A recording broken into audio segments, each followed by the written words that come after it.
Welcome to Mysteries, Myths, and Legends. I'm Taylor. I'm Savannah. Welcome to the show. Happy Wednesday, everybody. Happy Wednesday. We're here back at it again. I always forget that you're going to say Happy Wednesday. I don't know how you could possibly forget. Because also, like, we never record on a Wednesday. So. No, we never. Okay, I wouldn't say never. Never say never, as Justin Bieber would say. I mean, true. I would sing it, but, don't want to get copywritten by Justin. We're not too close. Right. Okay, so I can't remember if I mentioned it last week, but I think I did. I went and saw Insidious. Oh, yes. Yeah, I think you did mention that. Did. Yeah. And actually, since the last time I talked to you, I've seen Insidious twice now. Oh. I can confirm it's not that great of a movie to see twice. Okay. But, I mean, I have a free movie pass, so, Yeah. it's free, so why would I not go? But it actually was pretty scary the first time I saw it. I screamed a few times, quite frankly. And it honestly made me scared because I had forgotten that Insidious, like, the whole genre of that movie is, like, scary things happen when you're least expecting it to happen. Instead of other horror movies, like, where the suspense is building. I mean, there is that, too.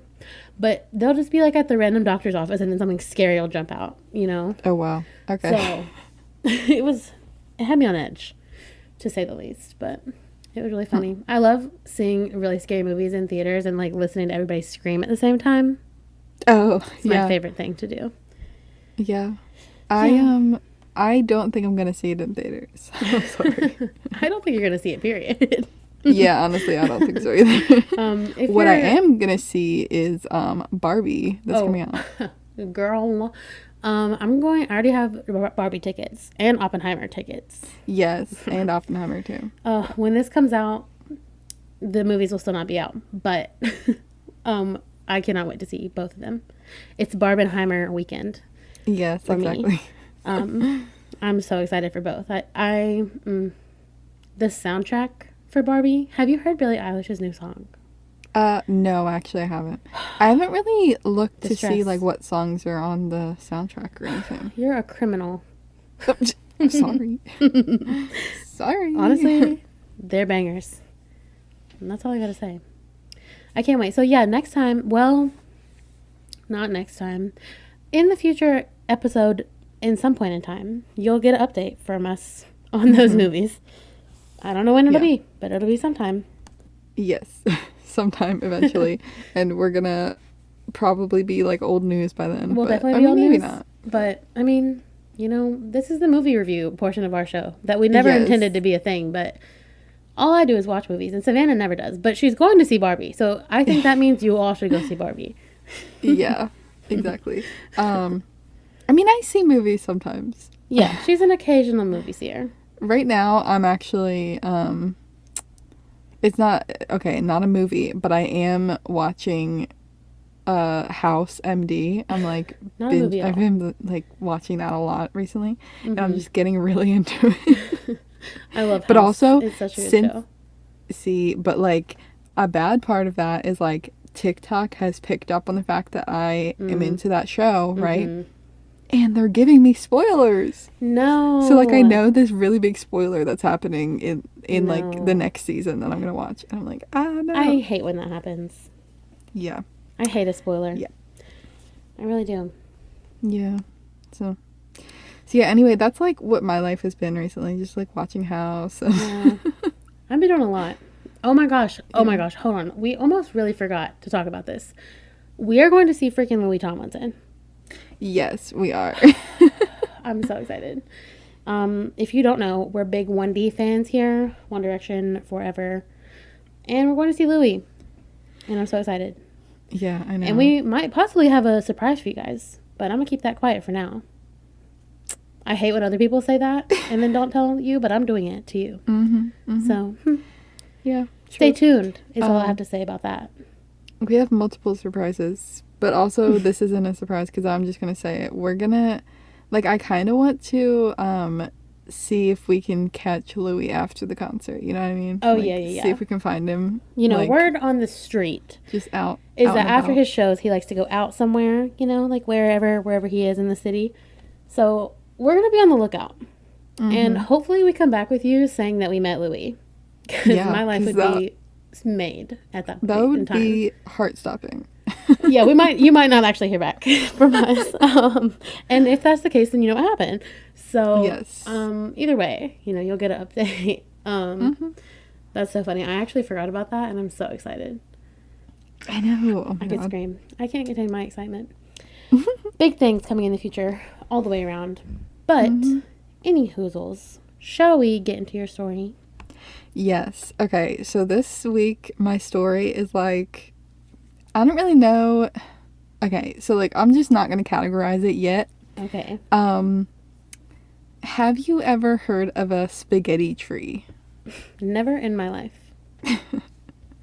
Okay, well, I hadn't either, but the BBC actually showed a family spaghetti tree farm, them actually harvesting the spaghetti on TV in the 50s. Spaghetti noodles? Yes. Okay. I'm very confused, but okay. So this clip, it aired on the show Panorama. That show actually started in 1953 and is still on today. Wow. And it's the longest running investigative journalism program on the planet, which is kind of cool. That's really cool. Yeah. So anyways, it is like a 2 or 3 minute clip, right? And this is a podcast, so we don't really have, and we also don't have like video. Yeah, we don't do that. Involved. But it's like, there is narration. I don't know. I guess I can just like post it somewhere so you guys can see it, and I'll just describe it a little bit.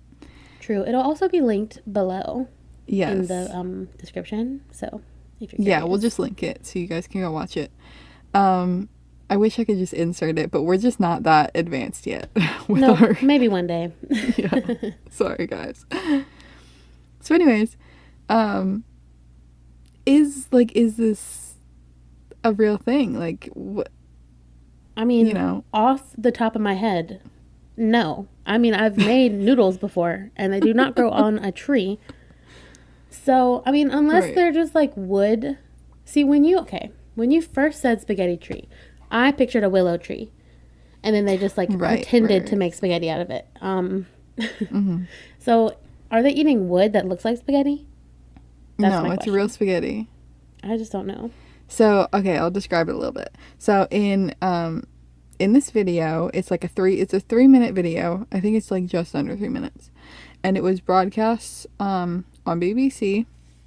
And it was basically showing spaghetti trees and how they are harvested. So in the video, a family, it's, their farm or whatever, they're like plants, and they take the spaghetti off the tree and lay it out to dry. Even the narrator says like, you take this and then you just like lay it out to dry in the sun. Wet? Well, I mean, when it's growing, it's like, Okay, yeah, sure. And they even go on to say, like, the narrator even says that the length of the spaghetti is all the same from years of breeding the plant. And they mentioned that there was a virtual disappearance of the spaghetti weevil that year, so the crop was, pretty good. Okay. So like, what do you think about all this? Because like, okay, so they show people like harvesting the spaghetti and like laying it out to dry and stuff, and at the end of the video they show the family enjoying the harvest, like eating their meal. And so what year did you say this came out? 1957. Okay. See, here's where I get caught. Because BBC also put out Old Greg. So with that in mind, I'm like, this spaghetti tree, I just don't know. See, and also, but this show, like I said before, it was an investigative journalism program. You're right. Okay, so I just don't know if I've ever been more confused. Like, You see the tree. You actually see the tree in the video. Yeah. Okay, well, can you describe it? Did it look real to you? It just looks like a tree with, spaghetti laying over it. Okay. That's very interesting. That's very early to be like a prank. Pull up a video, or a picture. I feel like that's pretty early. Like 1957 video pranks doesn't really sound right to me. But also, what doesn't sound right to me is a spaghetti tree. Yeah. This one has me so confused, honestly. I'm gonna send you some pictures of like clips from the video. Okay. Because I just can't even, I can't even picture it at all in my brain. At all. Yeah. I'm getting them. Okay. I sent you some Alright, let's have a look-see. And also, like, it's 1950s quality, too, so it's, like, kind of hard to... No. No. Ma'am. This looks like somebody just put noodles on the tree. Like, as if they decorated it for Christmas. As if they decorated these, like, regular trees with some noodles. Mm-hmm. But... So what would you think of it if you saw this on TV? I mean, if back in 1957, I would probably believe it. I mean, they don't have Google. Yeah, exactly. To Google. That's a big part of it. Yeah, like today, no, I would not believe that. I do not believe, maybe it's real, but I don't believe that the spaghetti tree is real. But that's because we have way more knowledge. Back then, now I might have believed it. Mm-hmm. If I had never made pasta before. Okay. Well, okay, so let me reveal it. It is actually one of the most famous hoaxes of the 20th century. Wow, shocker.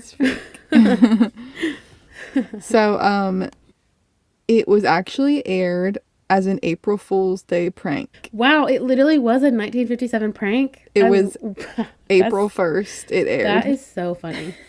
That is actually really funny. Yeah. So it was basically like, don't believe everything you see on TV. And they're right about that.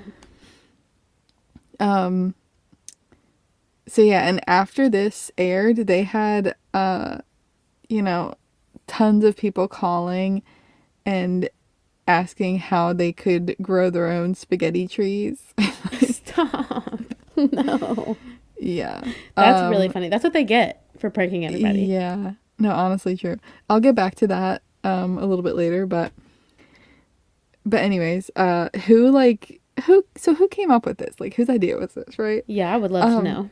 So the cameraman for the show, actually, the show that it was aired on, Panorama. I love that. Charles D. Yeager. He liked practical jokes. Mm-hmm. And when he was a kid, one of his teachers used to say, boys, you're so stupid, you'd believe me if I told you spaghetti grows on trees. I love that. Yeah, so that gave him the idea for this prank, and he always had it, like, in his mind. He's like, I kind of want to do this, but, he saw his chance when, in 1957, April 1st fell on a Monday, which was the day that the show aired. Mm-hmm. So he's like, okay, this is like, I have to do it, right? I love that for him. He had to do it. Exactly, he had to. So he told the show, like, the people in charge of the show, because he obviously can't just do it, he has to get approvals and everything. Yeah. So he told them that he could do it, like, for really cheap. Mm-hmm. And while he was still working on this other project, so he's like, guys, I'm not going to delay this other project. Like, I can just do this real fast. Yeah, he's like, I can do both. Yeah, and they approved it, and they gave him a budget of £100. Okay, I mean, that's enough to buy spaghetti. Yeah, basically. So he bought 20 pounds of uncooked homemade spaghetti. Uncooked? So he had to cook all of that? Kind of. So he hung them from the branches of laurel trees. Mm-hmm. So if you see the pictures I sent you, those are like laurel trees with spaghetti on them. Yeah. So first he did cook some of them, and they just slipped right off the branches. Mm-hmm. So the the uncooked ones, you know, when like fresh pasta is like still sticky and like malleable. It's not like hard. Mm-hmm. Because like once it dries, then it's like how you get it at the store in a box and hard. Mm-hmm. But he needed it to be like the uncooked kind, so it wouldn't fall off, but also like make sure it didn't harden. Yeah. So it was a whole thing. How did he do that? He well, in between, like, I guess just the way you store it, right? And like you have to keep it moist or something. Yeah. So in between, like, you know, recording. Yeah, takes. They had to, in between takes, they had to like make sure it wasn't drying out. They had to be like, check the spaghetti. Yeah, but it was really fast too, because it's only like a 2-minute video. Yeah.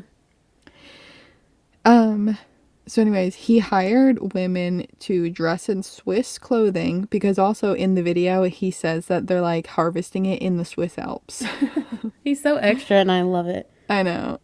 So he hired them to dress in Swiss clothing and harvest the spaghetti in wicker baskets and set them out to dry in the sun. Yeah. And then at the end of the video, they had a spaghetti feast, which they actually did just eat the pasta. So well, that's cool. That was part of their pay, I guess, you know? Yeah. They got real spaghetti from a tree. Yep. And they're the only people who did. Yeah. So, anyways, the people who actually believed that this was true. You know, in the 1950s, spaghetti, apparently it was still an exotic food in the UK. Like, kind of like, not that many people have had it. Yeah. Maybe, like, they've heard of it or had it, like, once, but don't really know that much about it.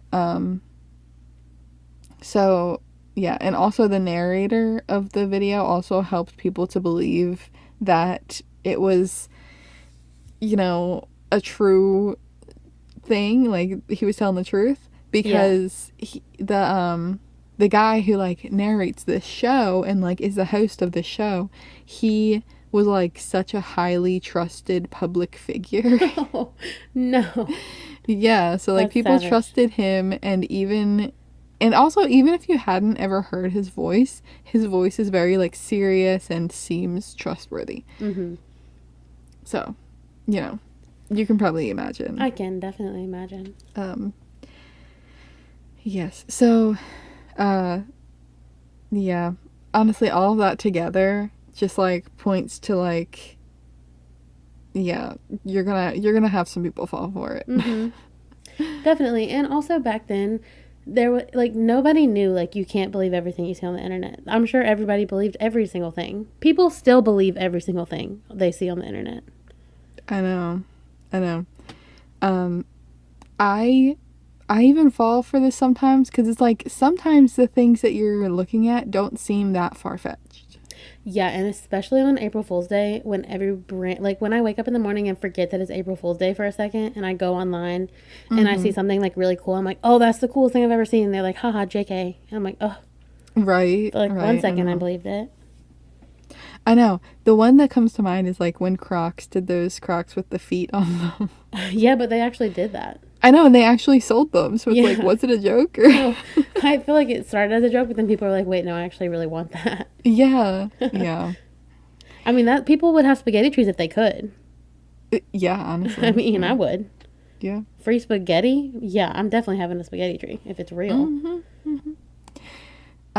So the you know, I said that they got permission, right? But he actually just got permission from like the editor. Okay. And the editor didn't tell BBC that this segment was going to air. Oh my goodness. Because he didn't want them to say no. Of course not. You have to ask for forgiveness and not permission. That's not a great thing to live by, but it is what I also live by. I mean, a lot of the time, that's the way to do it. So yeah, like he's like, well, they're definitely going to say no, so we just got to do it. So after this, after it aired, there was like a flood of calls to BBC. Yeah. And about 7 million homes in the UK had televisions at the time, right? And up to 3 to 4 million people would watch this show, Panorama, every Monday. Oh, that's a lot of people. So, yeah, a lot of people. So some people, they asked, like, when they called in, they would ask how to grow their own spaghetti trees, right? And people, like, they actually, like, would answer the phone and be like, okay, yeah, I'll tell you how. They said, place a sprig of spaghetti in a tin of tomato sauce and hope for the best. You are literally kidding me. I bet these people were actually doing that. I mean, after a while, like, after you got a few of these calls, you're like gonna make something up, right? Yeah, I definitely would too. Yeah, so I mean, I don't know, maybe it'll work. Just put some spaghetti in some tomato sauce. I mean, I'll try it. Yeah, but anyways, most of the calls though were requests to like settle family arguments. That would be my family.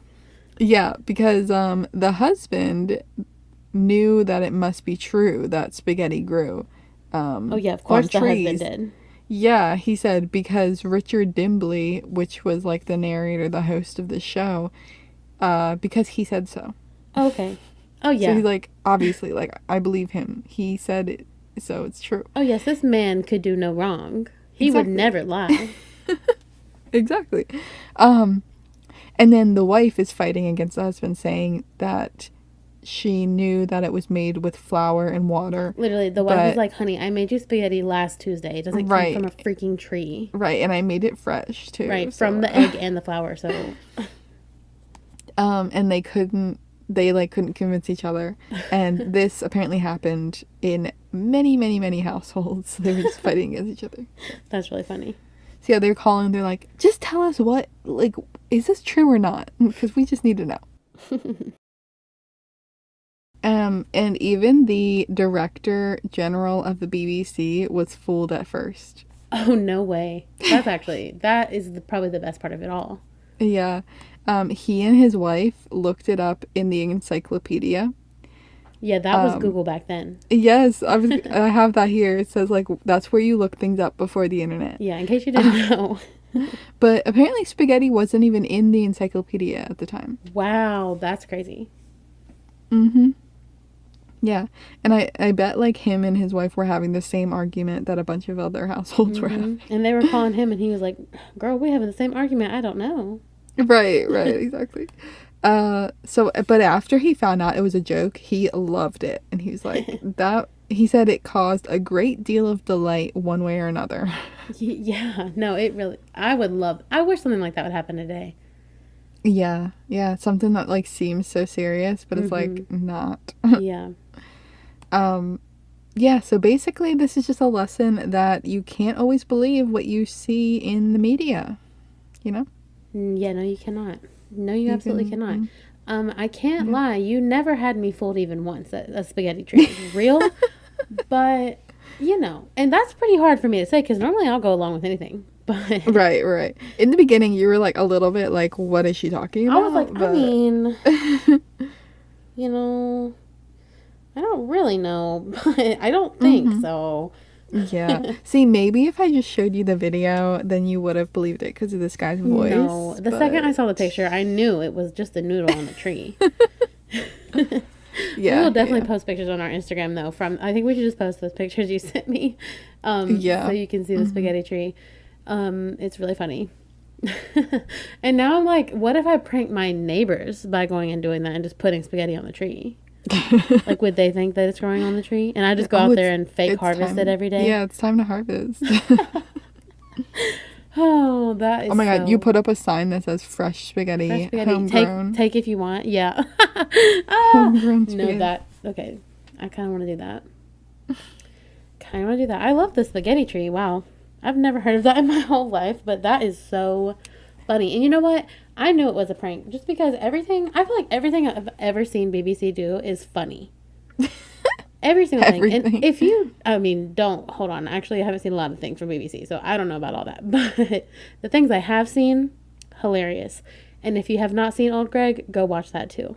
Have you seen BBC Sherlock? No. Oh. I don't think so. Well, I used to watch that show. Well, is it a good show? Yeah. It's with Benedict Cumberbatch as Sherlock. Oh, I have seen some episodes of that. Not the whole show, though. Yeah. Benedict Cumberbatch is my favorite name to say in the whole world. Yeah, it's a good one. It's just so extra. And also, fun fact, that's a vocal warm-up for, like, theater. Really? Mm-hmm. To say it in, like, very pronounced and enunciated. I'm not going to do it because I hate it, but, yeah. So, that's fun. Well, I guess moving along from the spaghetti tree, which how does one even really do that? You know, not really. We're taking a sharp right turn here. This week for you, I have the legend of the cornstalk curse. Dun, dun, dun. Interesting. A curse. So, I think you're going to be just as shook as I was when I heard this legend, okay? I'm taking you to somewhere we have been before, Savannah. We're going back to Point Pleasant, West Virginia. Oh my God. Mm-hmm. Yep. So, which if you don't know what that is or remember from all the way back at episode 3 when I covered Mothman, which is crazy that that's episode 3. But, we also went to Point Pleasant to go to the Mothman Festival a couple years ago. We did a vlog on our YouTube channel. So, you know, there's a lot of evidence of us in Point Pleasant. And I think, like, as I was doing the story, I remembered some of the story from when we were there. But off the top of my head, I was like, what? There's something else going on in that tiny town in West Virginia. Okay, yeah, so, like, I do remember that name, I think. Yeah, no. There will be a point in the story where you will definitely remember. Okay. And I did also just remember that I forgot to look up a picture, but it's okay. That can be found at a later time. So, yeah, if you don't know, Point Pleasant is a very small town in, like, upper West Virginia. And this story actually takes place 2 centuries before Mothman was spotted. So, let's just keep that in mind. So this one's like the original Point Pleasant story. Mm-hmm. Yep, it sure is. So, before we get to the spooky curse part of it, I have a brief history lesson for you, okay? So, if you do not know, before the United States of America became America as we know it today, this land was ran by the Native Americans. Yes, of course. Until the American, white men came over and took over as they do. And so, yeah.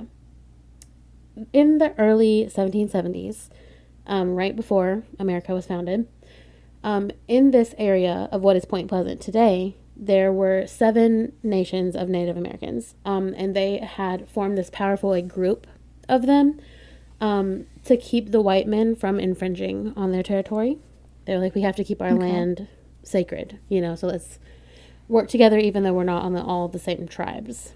So the 7 tribes were the Shawnee, the Delaware, the Wyandot, Mingo, Miami, Ottawa, and the Illinois.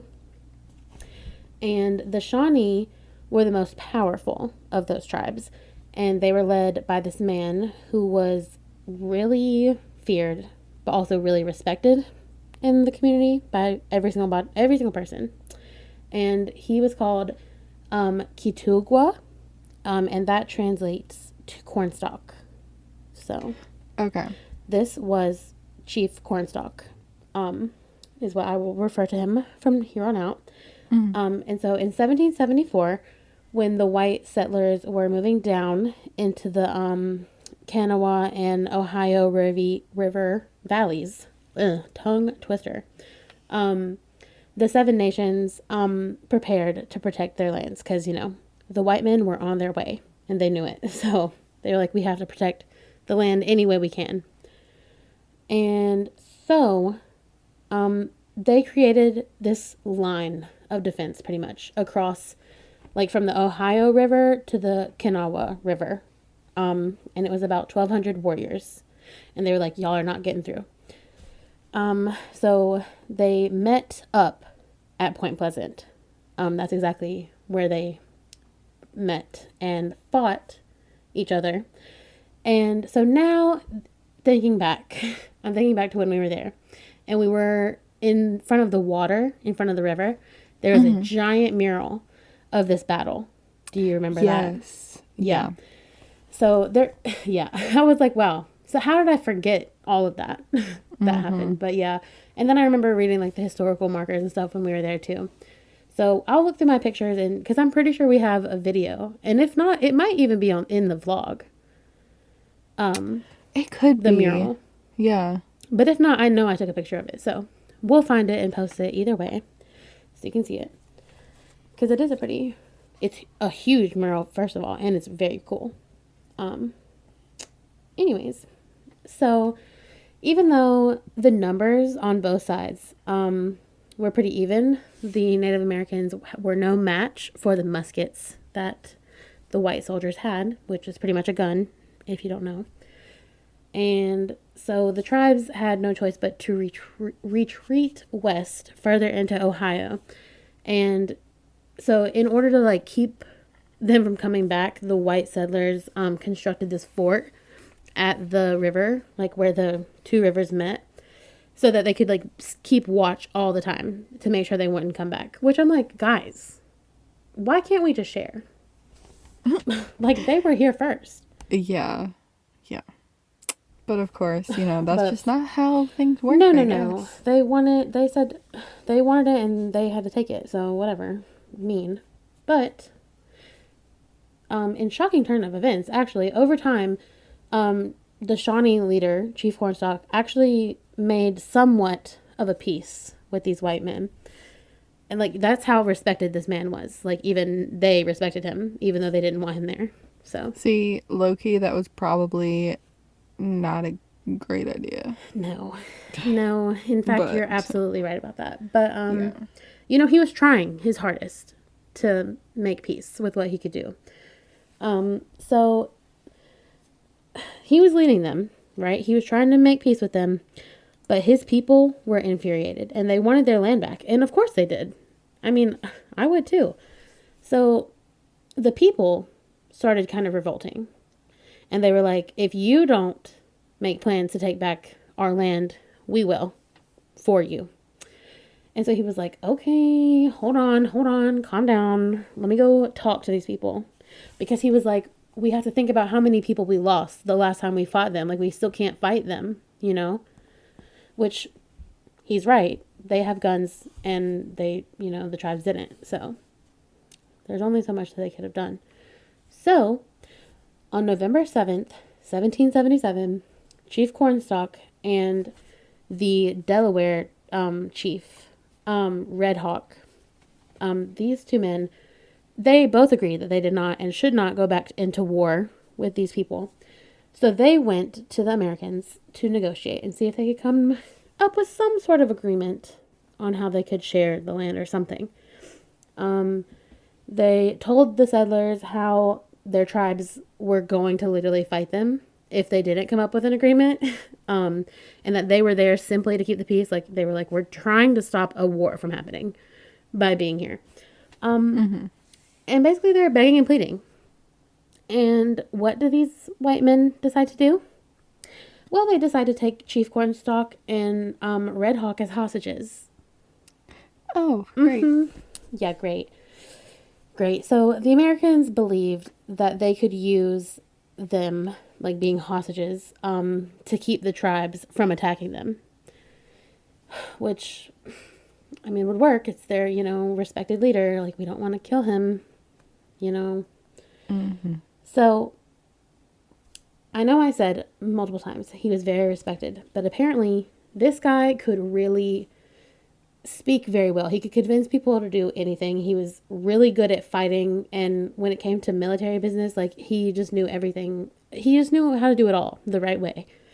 And so everybody kind of knew, like, what he said goes. And it was even said, this is crazy, okay? This is a very fun fact. That future American fighting tactics actually came from Chief Cornstalk himself. Oh, wow. That, like, the white settlers, like, took from him. And I'm like, that's crazy. That's really crazy. So he had, like, this huge impact on apparently even our lives today. And I'm like, how does nobody know his story? That's not cool at all. I know. I wonder if that's like local history that they learn there. I definitely think so. I need to ask my parents if they know. Yeah. I'm going to do that. Okay, but here's what's crazy. So we're in the 1700s, right? Some people had conspiracy theories going on. And I love that. that was even happening back then. So mostly it was the Native Americans, but also some of the other white settlers that like weren't rulers or anything. Just people on both sides were kind of talking like, are these leaders actually being held hostage, or are they just chilling in there, with the other leaders? It was said that during their quote unquote time in captivity, Chief Cornstalk even helped them plot maps in Ohio and West Virginia, which is today's landlines. Which is also crazy to think about. What? So, was he just helping them because were they threatening him? I don't really think we'll ever know. But I just know that there was a lot of people talking about if they were actually being held hostage or not. And I don't have the answer. But I actually do have the answer. They were definitely being held hostage. Okay. At least, maybe not at first, but definitely in the end. So, on November 9th, 1777, Chief Cornstalk's son, Eleni Pisco, came to the fort to visit his dad because I guess he was just tired of living without his dad. And he was like, I'm going to go see him. And ran away to this fort. And when he got there, they detained him too. So the next day, after, his son was also taken, gunfire was heard from outside of the walls of the fort. And when everybody, around came to investigate, they discovered that 2 soldiers who had went out on a deer hunt that morning had been ambushed by a group of Native Americans. And one of them had escaped, but the other one was killed. And they were there, all walking in a line to return his bloody corpse back to them. Which is quite savage, but... Yeah, that's really not good. No. But, I mean, they said, if they didn't get their land back, they were fighting. And they were not playing any games. So they were there to show them that they were not playing any games. Yeah. So, obviously, everyone is freaking out, very angry, tension high, suspense high. And even though...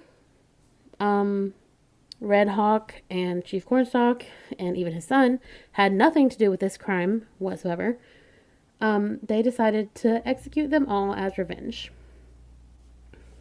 Oh, okay. Great. Yeah, so trigger warning, this is about to be very, it was already intense, but it's going to get worse. So the soldiers bursted into the room that they were locked in and opened fire with their muskets. Red Hawk tried to escape up through the chimney, but they actually pulled him back down and slaughtered him. Oh my God. Yeah, and Cornstalk's son was shot and killed. And there was actually another unnamed Native American hostage that was strangled to death in there with them.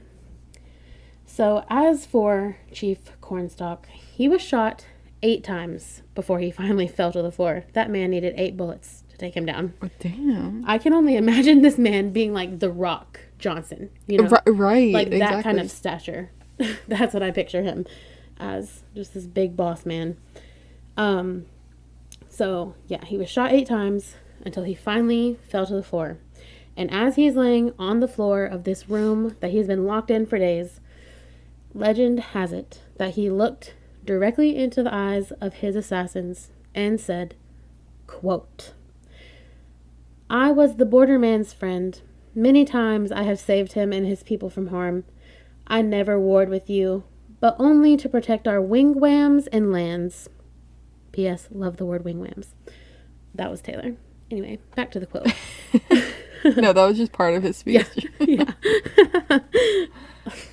I'm crying. Okay. "I refuse to join your pale-faced enemies with the red coats. Period, Pooski." He also said that. "I came to the fort as your friend, and you murdered me. You have murdered by my side my young son And for this, may the curse of the Great Spirit rest upon this land. May it be blighted by nature. May it even be blighted in its hopes. May the strength of its people be paralyzed by the stain of our blood. Oh, boy. Drops the microphone. Seriously, and then though. Right after he finishes that, he dies. Oh my God. Dramatic. Lord. So, his son and Red Hawk and the other unnamed Native American, their bodies were taken and dumped into the Kanawha River. But Chief Cornstalk's body was buried in front of the fort in Point Pleasant, overlooking the two rivers. And this is actually still where his physical body remains. And you can go there, actually, today. But, however, he was not resting in peace. Or at least maybe his curse wasn't. Okay? Mm-hmm. Today, this land is Point Pleasant, West Virginia. And for many years after his death, his grave was undisturbed. But in 1840, his bones were removed from the grounds of the Mason County Courthouse, which is where they originally were. And they were moved to this monument that they had made in his memory. And I'm like, y'all are really going to make something in his memory after you brutally murdered him? Wow. Okay. Right. Like, right. So. What? Yeah, like, honestly, just let him rest. Let him chill. Right. Like, you've already done enough at this point. Like, come on. Just make the monument. Why you gotta move his bones there, too? Right. Literally. And so, moving even more forward in time to the late 1950s, a new courthouse was built and the old one was tore down. So they moved his bones again, which now at this point, all that is remaining are 3 teeth and 15 bone pieces. And the bones were placed in an aluminum box and they were reinterred in a corner of the town's 2 Indy Way Park, in which there was another monument, a new monument made for him. So that is actually where his bones are today, in that park. So you can go to the monument and see. I mean, you can't see the bones, but they are in there. So that's pretty crazy. And actually a third monument was made for him. So at somewhere else in Point Pleasant, I couldn't pinpoint where exactly, but the night before the big opening ceremony that they were going to reveal the statue, it was struck by lightning and damaged so bad that like it was unsafe to keep up, so they had to tear it down. And so that was when people were like, that's a little weird. Right, like, is that him doing that? Because he's like, why are you doing this when, like, you took this land from us? Right. They're like, okay, that's a little weird that this just keeps happening.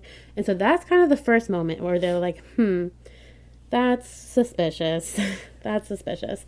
But they're like, maybe it's a coincidence. Who knows? Coinkydinks happen sometimes. However, they ended up making a couple more monuments for him. And each one would be destroyed in some way, shape, or form. Like right before it opened. So, at that point... Interesting. People are like, okay, it's definitely from his curse. Yeah. Because he's like, why are y'all celebrating me when you literally killed me? Exactly, yeah. Like, we could have done this when I was alive. We could have had fun. Didn't have to do it like this. So actually, many tragedies have happened here in this town since then, and all of it has been blamed on Chief Cornstalk's curse, actually. So I have a long list of things. I will just, read some of them for you, because I could actually be here all day and tell you some of the really weird things that go on. Now, I would just like to preface this. If this was a big city, like, I don't know, New York City, maybe these things wouldn't be so weird, but the fact that this is Point Pleasant, a town, I didn't look up the population, but it's so tiny. Like, we walked around the town, like the whole town. Yes, it's like a few streets. There's like literally tiny. One stoplight. It's like that type of vibe. So, anyways, in 1907, the worst coal mine disaster in American history took place just down the road from Point Pleasant on December 6th, and 310 miners were killed in this accident. In June of 1944, 150 people were killed when a tornado ripped through the area. Just a few years after that, was the devastating Silver Bridge collapse, which most people tie back to Mothman. But others think that it actually could have been the Cornstalk Curse because these are the two rivers that the battles were fought over.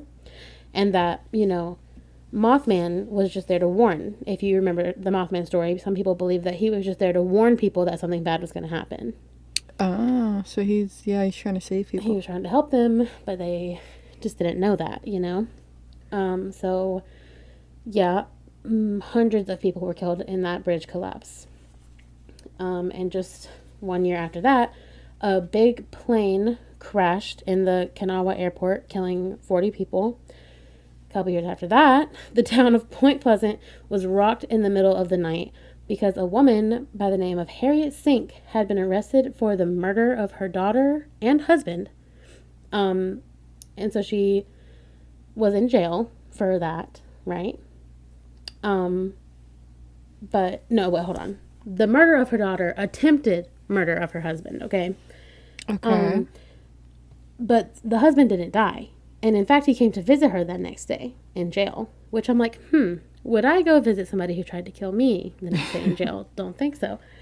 Right. But clearly, well, honestly, okay. Can we talk about this for a second? Because, like, it probably depends on who it is.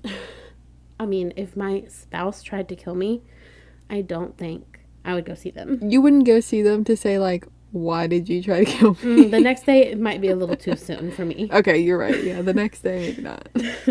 Well, clearly something else was going on here because the next day when he went to visit her, he brought a suitcase full of explosives. Oh. And that ended up exploding, killing him, his wife, and everyone else in the building. Oh, okay. Wow. Yeah, big wow. Big wow. I've never heard of that one. That's crazy. Absolutely insane. Absolutely insane. In 1978, a train derailed and dumped thousands of gallons of toxic chemicals into the town's water supply. So all of the wells in that town are abandoned now because they literally can't drink the water. And they still have to find new ways to drink water today. I'm like, didn't know that either. Yeah, that's just horrible. Horrible. So yeah, I could go on and on. Literally, that wasn't even a third of the list of things that had happened there. But, like, if you knew how small this town was, that is so weird that all of that is happening. And pretty much none of this craziness was happening before Cornstalk. That's important to know. Like, it wasn't like this town always had something going on, Well, I mean... Well, I guess as far as we know. I was going to say, like, this goes back pretty far. It does. It does indeed. But so, as far as anyone can tell, at least, let's see here. So, I don't really know what to think, honestly. Could this all just be coincidence? Maybe. But I don't know if I've ever heard a story like this, honestly. Yeah, I don't know. I think I do believe in the curse. I think I do, too. Yeah. And that kind of makes me want to go back to Point Pleasant. First of all, to pay him respects. I'm sad we didn't go the first time. Yeah, bring him honestly. A little flower or something. Some little form of something. But also, like, would he even want that? Because it sounds like he doesn't want a statue of him up. Yeah, I guess not. Well, the one that has his bones is still standing. It's the other ones that don't have him that are knocked down. Okay. So, I don't know. And so his real name also is Chief Keightughque, but I just didn't want to mess it up over and over and over again. So I called him Chief Cornstalk, but needed to say his real name, Chief Keightughque. So shout out to him for being a real one. And honestly, I do hope he is really resting in peace now, and that's just his curse going on, and if it has to happen, it has to happen. Because that's horrible. Yeah. And so that's the legend of the Cornstalk curse. Wow. Da-da-da. Yeah, I know. I wish we knew more about this when we actually went there. I know. That's what I'm saying. Like, wow. That is crazy. That all that happened there and we were just walking around and had no idea. Yeah. If we go to Mothman Festival again, we gotta... Definitely. Most keep definitely. that in mind. Most definitely. I think we should eventually one day go again. Give it some years. Maybe have them spice it up a little bit. Yeah. Yeah. But anyways, maybe we can get a table. Oh yeah, we said we wanted to do that. Well, maybe catch us at Mothman. Not 2023 though, but maybe 2024. Who knows? Yeah, it's probably too close to it now because I think it's probably in September. Yeah. Oh yeah, I'm booked. Yeah, we're booked. Booked up. However, next year, possibly catch us there. We'll see. Yeah. Anyways, go check out our Instagram to see pictures from this week. It's gonna be crazy. You're gonna want to see them. And yeah, you gotta see the spaghetti trees. Have to see the spaghetti tree. Also, would you believe in the spaghetti tree? We're gonna leave a poll, and honestly, the only correct answer is yes. So, right. I'm gonna make there be no options for no. Oh, okay. I love that. Anyways, I don't really have anything else. Really, what about you, Savannah? No, nothing else. All right, well, I guess we will see you guys next week. Cue the music.